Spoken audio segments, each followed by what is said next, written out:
माननीय गृह मंत्री जी। मान्यवर, संविधान के अनुच्छेद 356(1) के अंतर्गत राष्ट्रपति महोदय द्वारा 13 फरवरी 2025 को जारी की गई उद्घोषणा का अनुमोदन करने का मैं प्रस्ताव लेकर सदन के सामने आया हूं।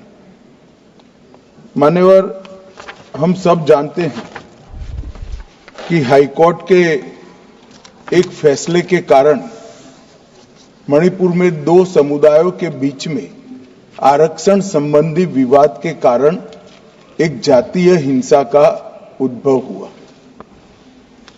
मान्यवर, ये रायट्स नहीं है, ना टेररिज्म है। ये हाईकोर्ट के एक फैसले के इंटरप्रिटेशन के कारण दो समुदायों के बीच में जातीय हिंसा हुई।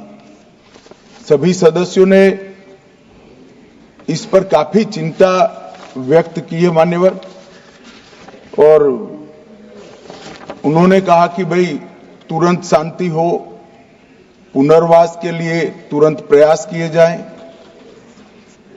केसों की न्यायिक जांच हो और जो पीड़ित है उनकी पीड़ा कम करना और उनका जो नुकसान हुआ है इसकी भरपाई होनी चाहिए। मान्यवर, दिसंबर, जनवरी, फरवरी और मार्च 4 महीने से वहां पर हिंसा नहीं है, और जहां तक कैंपों का सवाल है, पहले से ही इसके अंदर खाने पीने की व्यवस्थाएं, दवाइयां, मेडिकल सुविधाएं, ये सब सुनिश्चित कर लिया गया है। टेक्निकल एजुकेशन, मेडिकल एजुकेशन की वहां पर ऑनलाइन व्यवस्था हो चुकी है। प्राइमरी एजुकेशन के लिए कैंपों के लिए अंदर ही वहां पर वर्ग लगाए गए हैं, जहां इनकी पढ़ने की सुविधा करने का प्रयास किया गया। मैं नहीं कहता कि ये सुविधा अपने घर में रहकर बच्चा पढ़ता है इतनी अच्छी है, मगर हम सब जानते हैं मान्यवर, जब जातीय हिंसा होती है तब ये सारे प्रश्न खड़े होते हैं। मुझे लगता है कि इसको पार्टी के साथ एकदम जोड़ना नहीं चाहिए। मैं इस तरह का जवाब भी देना नहीं चाहता सदन में कि आपके समय में इतनी हिंसा हुई थी, हमारे समय में इतनी हुई, आपके समय से हमारे समय में कम हुई है। हिंसा होनी ही नहीं चाहिए। इसमें इन प्रिंसिपल किसी की इस सदन में असहमति नहीं है, परंतु पिक्चर इसी तरह से खड़ा करने का प्रयास किया कि भाई भाजपा के शासन में ही जातीय हिंसा हुई है। मान्यवर, मैं 2-3 चीजों पर ध्यान आकर्षित करना चाहता हूं। पहले मैं सिर्फ मणिपुर की ही बात करूंगा। मणिपुर में 1993 में जातीय हिंसा हुई, नागा कुकी संघर्ष हुआ। 93 से 98 तक 5 साल तक चला, 750 मौतें हुई, और मान्यवर इसके अंदर छूट-फूट घटनाएं 1 दशक तक चलती रही। मैं ये नहीं कहता कि 1 दशक तक चली थी, हमारा कम हुआ है। हम तो ऐसा मानते हैं हमारे समय में जरा भी नहीं होना चाहिए था, मगर एक दुर्भाग्यपूर्ण फैसला आया और इसके कारण हिंसा बढ़ी। इसको तत्काल कंट्रोल कर दिया गया। जो 260 मौतें हुई है मान्यवर, इसमें से 80% पहले 1 महीने के अंदर ही हुई। 80%। बाकी सारी मौतें बाकी महीनों में होती गई। मान्यवर, कुकी पाइते संघर्ष हुआ 97-98 में, 50 से ज्यादा गांव नष्ट कर गए, 40,000 लोग विस्थापित हुए, 352 लोग मारे गए, सैकड़ों घायल हो गए, 5,000 घर जलाए गए।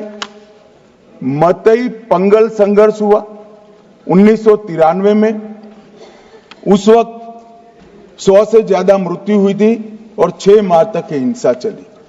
अब मैं चित्र इस तरह से खड़ा कर दिया गया कि भारतीय जनता पार्टी विफल हो गई।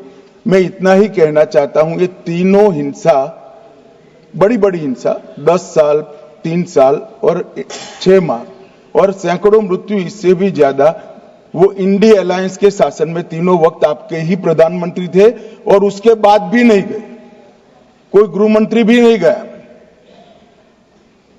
जो मुद्दे उठाते हैं उनको मेरा सिर्फ छोटा सा वास्तविकता में बताना चाहता हूं। और मान्यवर, ये तो जातीय हिंसा थी। हमारी सरकार आई 2017 में, उसके पहले 5 साल में एवरेज 1 साल के अंदर 212 दिन मणिपुर बंद रहा है मान्यवर। कोई जातीय हिंसा नहीं थी। एक लगभग 1000 से ज्यादा एनकाउंटर हो गए। सुप्रीम कोर्ट को संज्ञान लेना पड़ा था मान्यवर। हमारे 6 साल में एक भी दिन बंद नहीं रहा, ब्लॉकेड नहीं हुआ, हिंसा नहीं हुई। जब एक विशिष्ट परिस्थिति हुई कि सुप्रीम कोर्ट के एक जजमेंट का इंटरप्रिटेशन दोनों समुदायों ने अपने अपने खिलाफ किया, अरे हाईकोर्ट के, और 2 ही दिन में हिंसा भड़क गई। और एक ये भी कहा गया कि इसको नजरअंदाज किया गया। जिस दिन जजमेंट आया उसी दिन यहां से कंपनियां वायुसेना के विमान में मान्यवर वहां रवाना कर दी। कोई नजरअंदाज नहीं किया। इस सब में हम सबकी संवेदनाएं बराबर है भाई, होनी ही चाहिए। परंतु मेरा आप सभी से भी विनती है कि सरकार शांति प्रस्थापित करने के सभी प्रयास, उच्चतम प्रयास कर रही है। कृपया इसको पॉलिटिसाइज न करिए। और पॉलिटिसाइज करना है तो फिर डिबेट होगी, उसमें जवाब भी पॉलिटिकल देना पड़ेगा। मगर मैं ये नहीं चाहता मान्यवर। मैं चाहता हूं जिसका भी मृत्यु हुआ है, इस सदन ने उसके प्रति सम्मान रखना चाहिए, संवेदना रखनी चाहिए, मन में दर्द भी रखना चाहिए। राष्ट्रपति शासन आने के बाद दोनों समुदायों से चर्चा भी हुई। 2 मीटिंग दोनों समुदायों के सारी संस्थाओं से अलग अलग हुई है और बहुत कम समय में एक संयुक्त मीटिंग भी भारत सरकार के गृह विभाग के अधिकारियों के साथ होगी। हम इसका रास्ता ढूंढने का प्रयास भी कर रहे हैं। मगर पहली चिंता शांति प्रस्थापित करने की है। जैसा मैंने कहा, 4 महीने से एक भी मौत नहीं हुई है, 2 इंजर्ड हुए हैं और परिस्थिति बाय एंड लार्ज कंट्रोल में। मैं नहीं कहता संतोषजनक है। जब तक ये विस्थापित कैंपों में रहे तब तक संतोष होने का सवाल ही नहीं। पुनर्विसान पैकेज पर भी अभी चर्चा चल रही है मान्यवर। और आज तो मैं सदन के सामने मान्यवर ये राष्ट्रपति शासन का अनुमोदन कराने के लिए आया हूं। ये कहा गया कि अविश्वास प्रस्ताव, कोई अविश्वास प्रस्ताव रिकॉर्ड पर नहीं मान्यवर। कांग्रेस पार्टी के लिए अविश्वास प्रस्ताव लाने के लिए इतने विधायक ही नहीं है कि वो अविश्वास प्रस्ताव ला। ये हमारे मुख्यमंत्री ने इस्तीफा दिया, फिर राज्यपाल ने भाजपा के 37, एनपीपी के 6, एनपीएफ के 5, जेडीयू के 1 और कांग्रेस के 5 सदस्यों से चर्चा करी। जब बहुमत सदस्यों ने कहा कि हम सरकार बनाने की स्थिति में नहीं है, तब राष्ट्रपति शासन की कैबिनेट ने अनुशंसा की, जिसको राष्ट्रपति महोदय ने स्वीकारा। और जो सुप्रीम कोर्ट का जजमेंट है, इसके हिसाब से मैं 2 माह के अंदर इसका अनुमोदन लेने के लिए आया हूं। मेरा सदन के सभी सदस्यों से विनती है कि सरकार चाहती है कि जल्द से जल्द शांति हो, जल्द से जल्द पुनर्वसन हो और जो जख्म लगे हैं उस पर मरहम भी लगाया जाए। कृपया सभी दल एक मत होकर ये राष्ट्रपति शासन के निर्णय का अनुमोदन करें, ऐसा मैं आपके माध्यम से विनती करना चाहता हूं।